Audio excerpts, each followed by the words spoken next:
This is the third one in the Stress Diffusion Skills series, and it's on communication. I'd like to call it Whose Problem Is It? Good communication depends on receiving an accurate message that the other is saying. Hearing and listening for both facts and feelings. Most of the time, neither fact nor feeling is clear in the beginning. We have to look for the person's real feelings from voice inflection, body language maybe. So let me share an example. When someone is letting you know that they are hurt or they need something from you or they're even complaining, identify right away, whose problem is this? In most close relationships, we are inclined to accept others' problems as our own. If we do, we are taking away the other's responsibility and responsibility, their ability to respond in their own manner.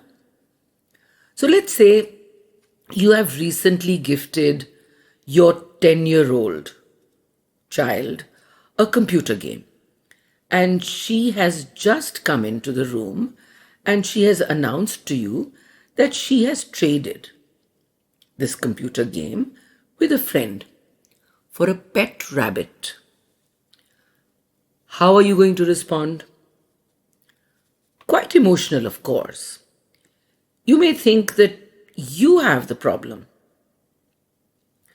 Naturally, you'll feel it's not a fair trade and it's unreasonable.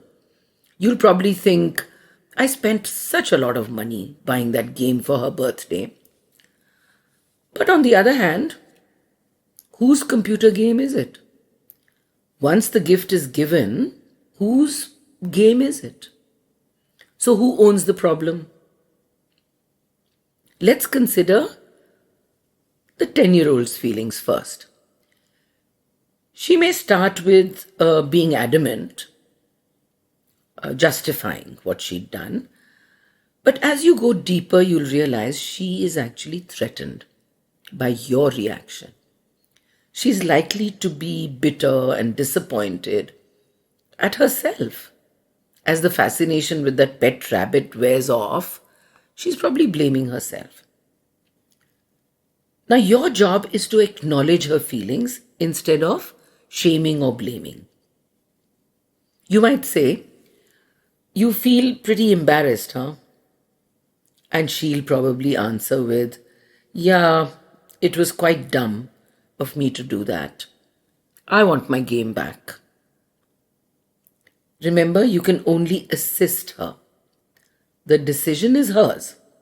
If you're not part of the problem, you're not part of the solution either. Now, she may decide to return the rabbit or do without her game until her next birthday. But that is her choice. Another example is, once in my own class situation, a student said to me, I'm not understanding the material. I can't follow what you're saying. And since I don't seem to be learning what I should be, I think I'll have to drop out of your class. So right away, I'm at a turning point. I mean, he has accused me, in effect, of failing to make the information clear. Now, I could immediately start by blathering the usual. Possibly you're not applying yourself. Or a lot of people feel this way in the beginning. But be patient, etc., etc. You could have said any of those things, actually. I could have said any of those things. Instead, I started by acknowledging, you're feeling discouraged because most of the group seem to be picking up the material easily, and you're not. Is that right? He said, yes, I'm 45 years old and haven't been in a learning situation for a while, and these youngsters are way better than me.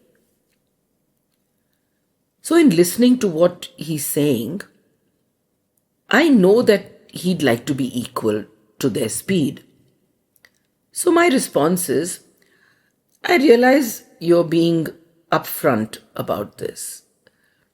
You could have just dropped out and never talked to me about how you're feeling. And I know it's important for you to get it right. To which he says, yes, maybe I'll just wait to take your course another time. So whose problem is it? And what are the choices for both people? Now, in that situation, I chose to say, I want to say something before you leave. I feel a sense of loss when anyone drops out of my course.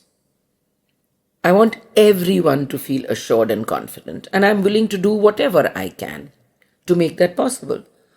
So I'm asking you, is there anything that I can do to help you get caught up? And it's no surprise that in being acknowledged, heard, and assisted, he chose to continue and finish the course. So what we fail to realize is that in deciding for others, we are relieving them of their own responsibility of choice. I hope you can see that, because a lot of times we tend to do the opposite. We tend to take away people's choice from them because we blame ourselves. We get right into the situation. I hope you can see that clearly, and I hope you'll be able to use it. Now, there is a continuation of these communication skills in the next episode. Do listen in, and we'll go upwards and onwards, folks. So see you next time.